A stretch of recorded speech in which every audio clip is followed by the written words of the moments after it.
ગુજરાત રાજ્યના મંત્રી શ્રી કહી રહ્યા છે કુબેરભાઈ ડિંડોરજી કે પ્રજાએ જાતે ખાડા પૂરવા જોઈએ। આ કુબેરભાઈ ડિંડોરજીને અમે પૂછવા માંગીએ છીએ, પ્રજાએ તમને જીતાડી વિધાનસભામાં આજે પ્રજાના પ્રશ્નો ઉઠાવવા માટે તમને વિધાનસભામાં મોકલ્યા છે અને મંત્રી બનાવ્યા છે। આજે તમને મંત્રી બનાવ્યા છે કે જેથી કરીને વિકાસના કંઈક કામો થાય। આજે તમે જો આજે રસ્તાઓમાં ખાડા છે કે ખાડાઓમાં રસ્તા છે એ જ આજે પ્રજાને ખબર નથી પડતી। આજે ઘણા બધા લોકો આજે ટેક્સ ભરી રહ્યા છે લાખો કરોડો રૂપિયા, અને કમલમમાં જે 60-40 નો જે રેશિયો ચાલી રહ્યો છે, આજે દરેક કોન્ટ્રાક્ટર અને દરેક એજન્સીઓ પાસે ટકાવારી લેવામાં આવી રહી છે કમલમમાંથી। તેમ છતાં પણ આજે ગુજરાતની જનતા આજે ત્રાહિમામ છે। આજે રોડ પર ઘણી બધી અકસ્માતો થાય છે, ઘણા બધા લોકોના મૃત્યુ થઈ રહ્યા છે।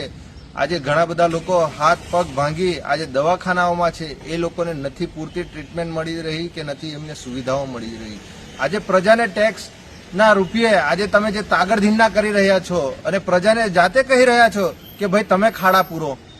ભાઈ તમને લોકોને આજે 30 વર્ષથી અમે સરકારમાં બેસાડ્યા છે, તો 30 વર્ષથી તમે કરી શું રહ્યા છો? આજે દર વર્ષે રસ્તો બનાવવામાં આવે છે લાખો કરોડો રૂપિયાના બજેટો ફાળવીને, અને એ રસ્તાઓ પહેલા જ વરસાદમાં 1-2-3 ફૂટ ઊંડા ખાડા પડી જાય છે। કુબેરભાઈ ડિંડોરજી, જો ખરેખર તમારા નેતાઓમાં અને ખરેખર તમારી અંદર જો કામ કરવાની ક્ષમતા ના હોય તો તમારે લોકોએ આ મંત્રી પદમાંથી રાજીનામા આપી દેવા જોઈએ। નિરંજનભાઈ વસાવા।